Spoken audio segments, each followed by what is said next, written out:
तो इस बात की मुझे खुशी हो रही है, सारे लोग यहाँ पर जितने इकट्ठा हैं स्वास्थ्य के प्रति जागरूक हैं, क्योंकि मैं खुद भी स्वास्थ्य के प्रति काफ़ी जागरूक रहता हूँ काफ़ी लंबे समय से। इसी वजह से आज के दिन में एक मेडिसिन फ्री लाइफ भी जी रहा हूँ मैं। और बाकी मुझे लास्ट ईयर में स्टेट बैंक से रिटायर हुआ था, और स्टेट बैंक से रिटायर होने के इमीडिएट बाद मुझे हेल्थ से रिलेटेड इसको अपना सौभाग्य समझता हूँ, एक ऐसी कम्युनिटी मिली थी जिसकी वजह से आज मैं एक पर्सनल वेलनेस कोच भी हूँ, हेल्थ की दिशा में काम भी कर रहा हूँ। अब अभी आप लोगों से चर्चा करने का मेरा पर्पज़ केवल ये है कि जो एक अच्छा रास्ता मुझे मिला है, एक अच्छी चीज़ मिली है, वो आपको बताना चाह रहा हूँ बस, क्योंकि एक अच्छा रास्ता ये भी है, कई बार जानकारी नहीं रहती है। तो बेसिकली पहले मैं थोड़ा अपना परिचय देना चाहूँगा। मेरा नाम प्रकाश चंद मटपाल है, मैं यहाँ पर C2 1101 में रहता हूँ, परमानेंट रहता हूँ, मतलब अपना है फ्लैट। तो आपकी फैमिली का मेंबर हूँ अभी बहुत। जी जी जी, अभी बहुत टावर में। हाँ, C2 1101। अभी कुछ बहुत ज़्यादा समय नहीं हुआ है यहाँ पर। तो लास्ट ईयर में जून में स्टेट बैंक से रिटायर हुआ था, और उसके इमीडिएट बाद ही कोई ऐसी ही एक वेलनेस कोच मॉर्निंग वॉक के दौरान एक हेल्थ कैंप लगाए हुए थे।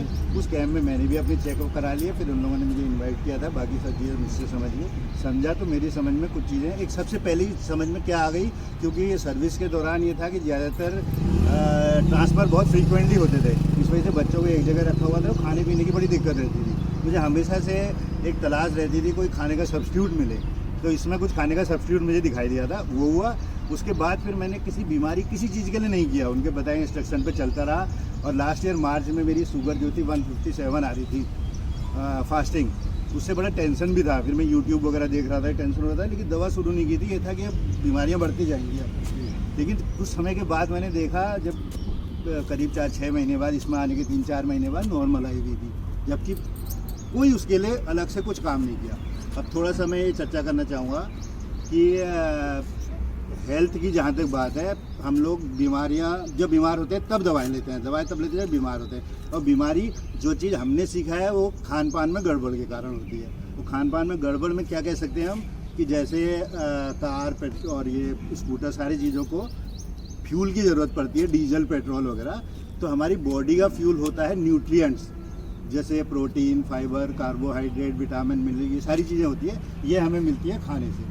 अब खाने से कितनी मिलनी चाहिए, कितनी हमें मिल रही है, हमें कोई ज्ञान, मुझे भी कोई नॉलेज नहीं थी, बहुत ज़्यादा नॉलेज, प्रोटीन, कार्बोहाइड्रेट सुना तो था, लेकिन नॉलेज नहीं थी।